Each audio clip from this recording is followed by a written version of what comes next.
Greetings, everyone. Today I'd like to talk a little bit about the concepts of true magic and maybe some of those things that give us trouble when we're trying to use magic or spiritual effects in our lives and they don't seem consistent or they don't seem powerful enough for the things we're hoping to achieve or accomplish through using these techniques.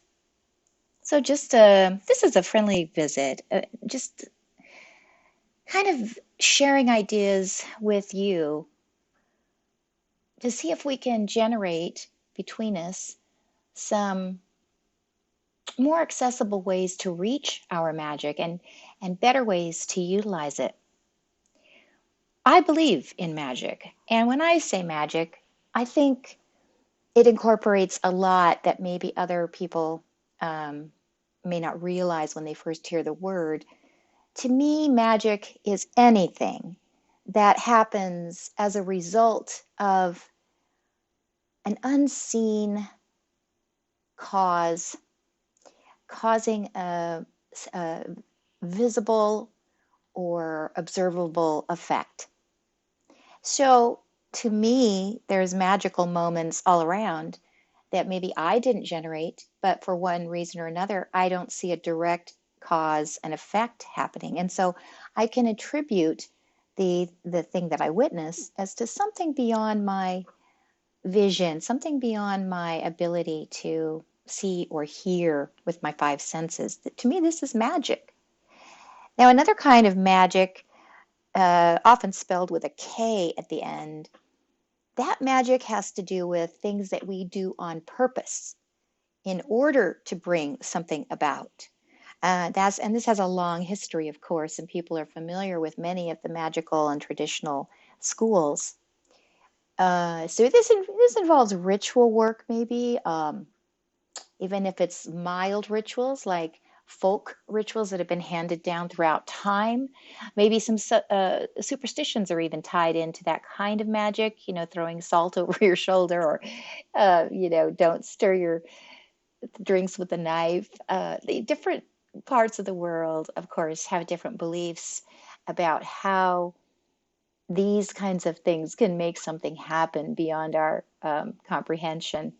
And then you get into serious high magic style rituals, which some of them involve actually summoning beings from other dimensions in order to do the magician's bidding, or are they are complex in that they utilize a lot of correspondences. In other words, if you want to bring about abundance, you might do your ritual on a waxing moon as it's approaching the full moon and culminate on the full moon. If you were going to do clearing, you would maybe time your ritual so that it's with a waning moon, and so it's harnessing nature in a way that emphasizes or enhances your goals. So we're all pretty aware. I want to also include a couple other types of magic here. Spiritual, people who are interested in spirituality, metaphysics. Um, a prayer is a type of magic. It's reaching into the unknown for help that we don't perceive with our five senses usually. And it's having a belief that that can be reached for and that can be accessed. To me, that's magic too. So when I use the word magic, to me, this is including all these things. There's another large cultural phenomena going on right now, and that is the galactic movements, the ascension movements, with a lot of downloads and transmissions coming to people all over the world from things like they might call them extraterrestrial sources or interdimensional or inner earth.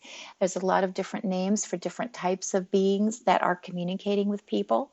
And this is a large movement. It's happening right now. And I think it's very telling that it parallels our idea that our earth is shifting in vibrational ways. And I think that may be allowing for these communications to be coming from other dimensions and coming into ours. To me, this is magical. So I want to include all of these types of things as we move forward with magical practice and magical ideas. I want to include those that are drawn even to the word spiritual as well. There's another large group of people who are interested in manifesting through the law of attraction and the wonderful work of Abraham and Esther Hicks. This is also a type of magic that I think we should address, and it's always been at the core of magic, in that magicians hope to manifest or accomplish something through their ritual. Sometimes it's more symbolic. Sometimes it's a change of heart on the inside of the person, a true alchemy, if you will. But other times it's a actual need in the real world for more money, a better job, a loving partner. These are all things that the law of attraction works with. They're basic and central and core to all of us as humans. And it's something that magic, formalized magical practice, can accomplish. And I know the word magic has some stigma attached to it sometimes, and so I'm always amused to hear tapes about the law of attraction or raising consciousness and realize that it's basically just a form of magic, especially when they encourage people to use meditations or affirmations or small little anchoring rituals. That's magic. It's just that magic runs along a large spectrum. So you have everything from deep, dark, secretive, occult, highly ritualized magic, all the way up the scale to very light hearted, angelic work with through prayer or something. And I think the whole range includes magic. For me, where does magic really exist? And this is where all these things have something in common. Some of you are familiar with the word liminal. If you're familiar with folklore, you'll recognize the idea of crossroads. If you're familiar with the Fae, the world of the Elven and the Fae, you're familiar with dusk and dawn, these transition times. So magic occurs naturally in spaces between things or between events. The wonderful poet Rumi talks about the spaces between the words, between the lines. This is the home of magic, and this is where our intentions can affect something. We may not have, there are people, I'm sure, that have actual telekinesis powers and can move an object in the third dimension through their mind. I've seen some really interesting documentaries on this. And there may be all kinds of things that certain people have achieved, levitation or teleportation, that can actually move their physical body. And I am not denying that. And that truly is they are amazing feats and magical, of course. But for most of us, and working with magic day to day, I think our skills are going to improve if we focus a great deal on the liminal or the transition or the invisible little spaces between when things occur, between the words, between events. This is where magic just resides, and this is where we can really have a strong effect. So let's talk about a few examples. You get up in the morning, and let's say it's Saturday and you don't have to work, and you have options ahead of you. So you wake up and your brain, registers, oh, I have some free time today. That clicks in your brain, and suddenly you are between states. You aren't doing something yet, but you are about to make a decision about what you will do with that time. That's the magical space. So once you say, I think I'm going to go shopping, what you have done is you've set an intention. You have filled the magical space where the universe is going to work with you to bring about your intention. You have filled that with your actual intention, with the things that go with that. In other words, now you're going to look at things like, well, I guess first step is to get out of bed. I'm going to have to feed the animals before I leave, and I'm going to have to get dressed, and I want to choose something. Oh, goodness, I'm going to need more gas in the car. So this doesn't feel like magic to us because we're so used to doing many of these things that we take it for granted. These are plans. These aren't magic. These are plans. Well, they are magic. They're just magic we're used to. We have actually created our future in that moment that we chose an idea of we were going to go. We have filled that liminal transition space with a breakdown of our intentions for that future outcome. And suddenly, an hour later, 2 hours later, we find ourselves shopping. We take this for granted. This is something we all do naturally, and we've done it since the beginning that, wherever the beginning really was for humans. That's up for debate, I know. But humans have worked this way because we're in a dimension where we have to move through time and space to do anything, unless we're just thinking. Then it's a different situation. But if we're getting up, or we're going to go work on our farm, or we're going to go herd cattle, or we're going to go shop, or we're going to go write a book, we live in a space that requires our actions to kind of follow our intentions. Okay, that's one example. So let's look at another thing that you see every day. You get a cup to fill with a drink, or you get a mug to fill with hot coffee or hot tea. Now, when you pick up that mug, it's empty. That space is magical because it's empty. It's a receptacle right then and there for what you decide to put in there.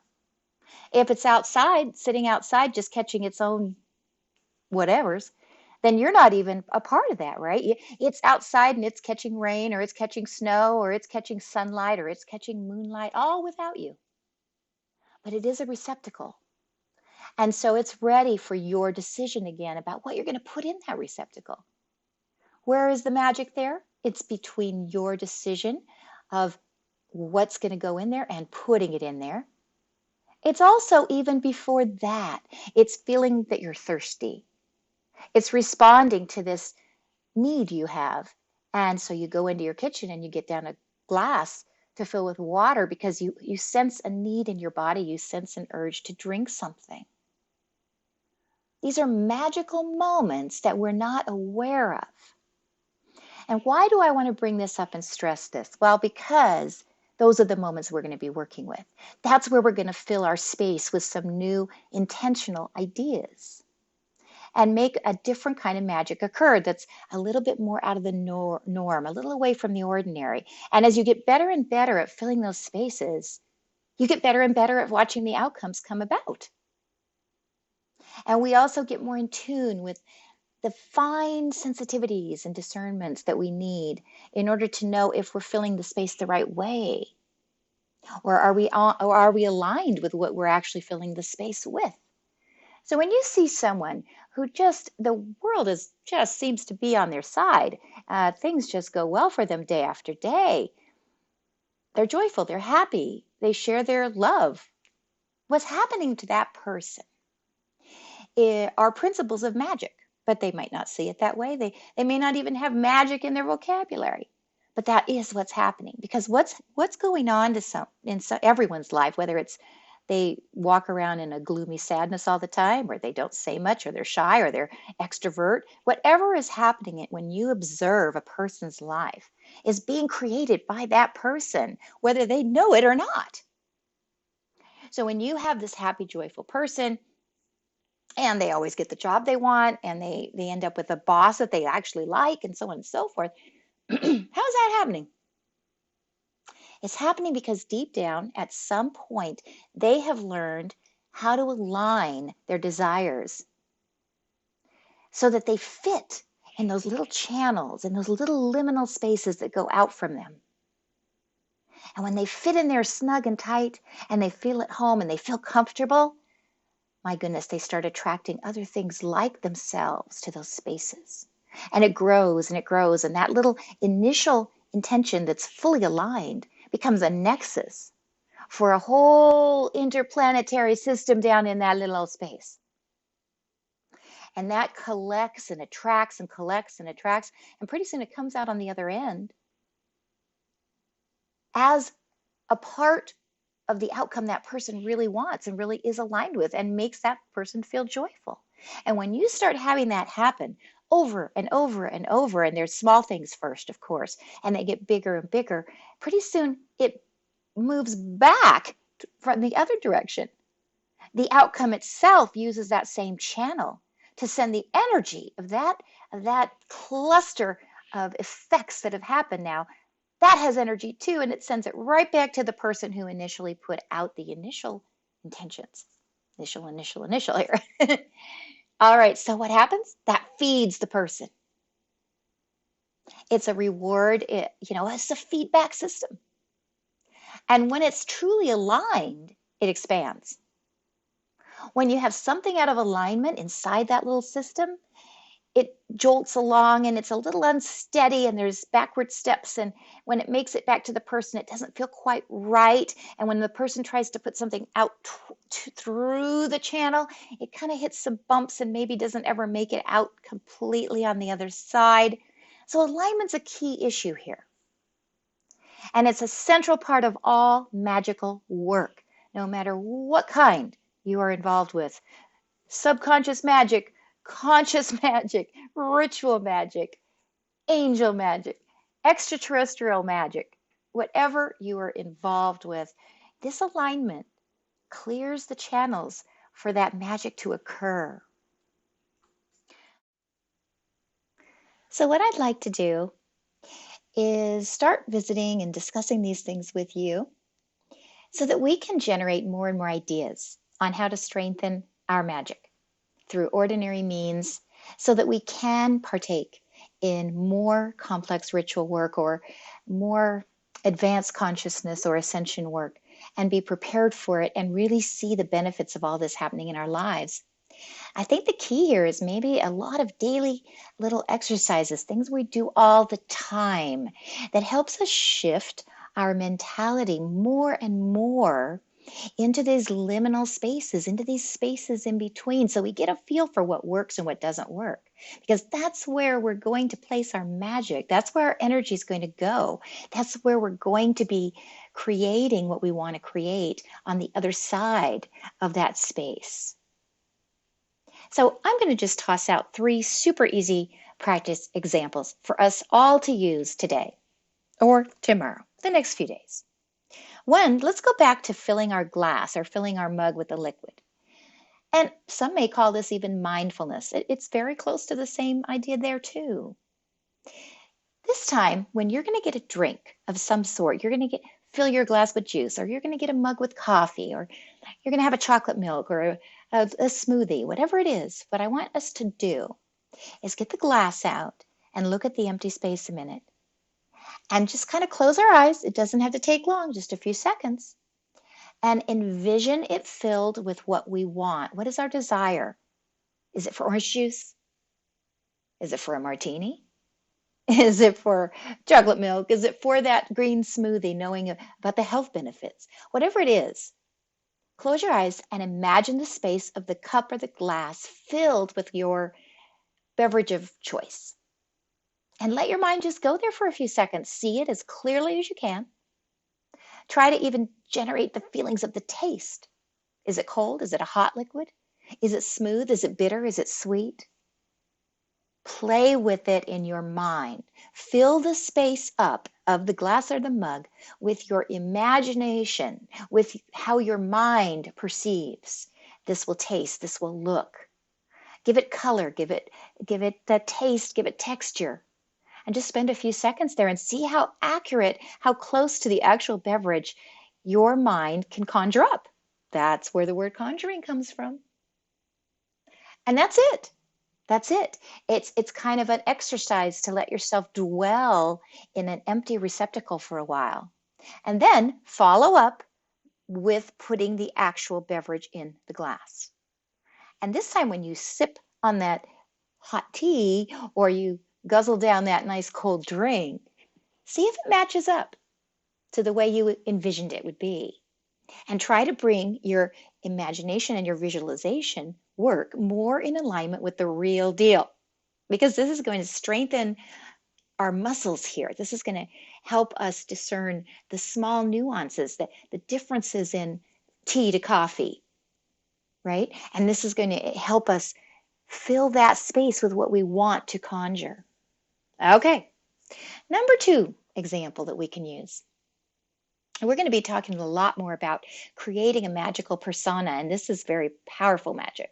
So we're going to just start experimenting with small pieces of this.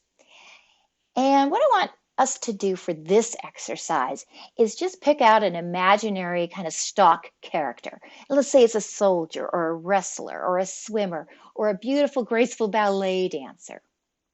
Or let's say it's a bookkeeper or a librarian. It really doesn't matter. It's something that you can wrap your mind around. It's a kind of character that in some way you can see clearly in your mind.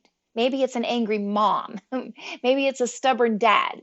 Maybe it's a younger sibling that's always throwing a tantrum. It doesn't matter what it is. It's something you see really clearly. Maybe it's the jealous girl at school. It's something you can see. Imagine. You've watched them enough to know their attitudes. Okay. So just take a few seconds, close your eyes, and really picture this kind of person. And then stand up. You can keep your eyes closed and just get into the posture that you think this person would have.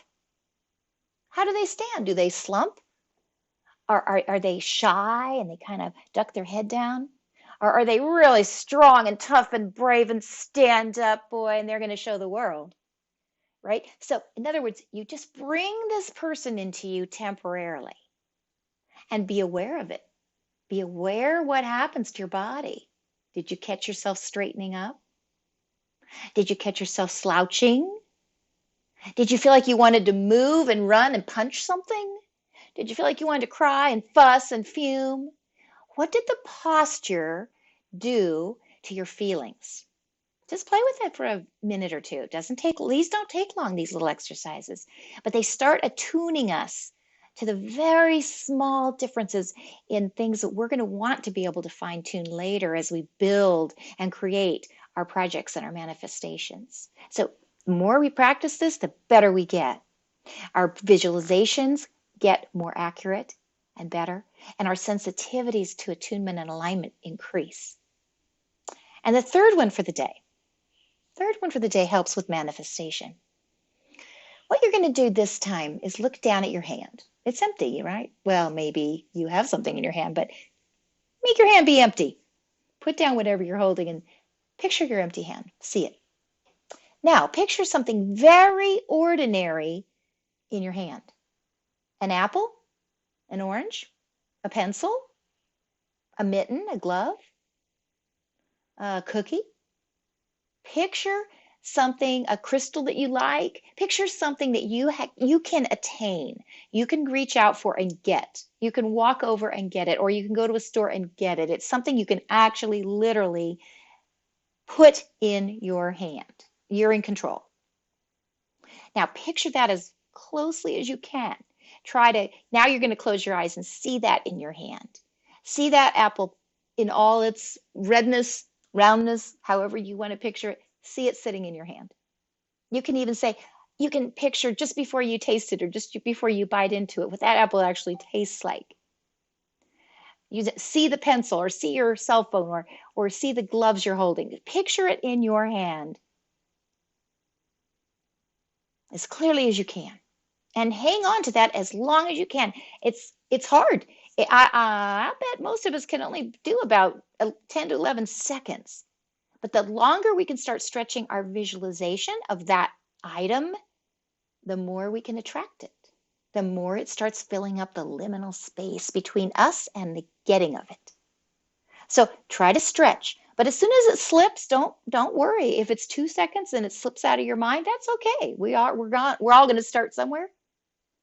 And then that's it. Now what you're going to do to finish this exercise off is to go get that item, put it in your hand, see yourself getting it. See the manifestation of that.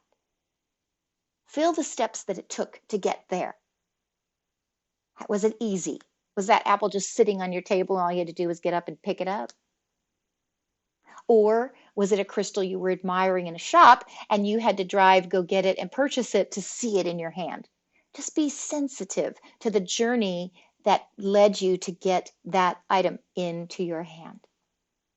You just manifested. Right, I know, seems ordinary. It is ordinary. We do it all the time. But it's the same exact steps that we're going to take to manifest things that we feel are out of our reach. Same thing. It's all magic. We're in a magical world. We're surrounded by it. We're surrounded by invisible realms we have no conscious knowledge about.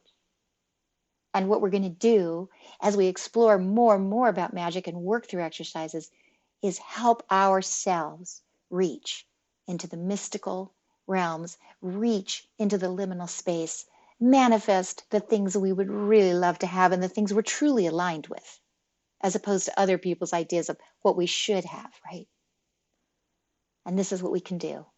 And we're going to start changing our lives and the lives of those around us. And eventually, we're going to be changing our world.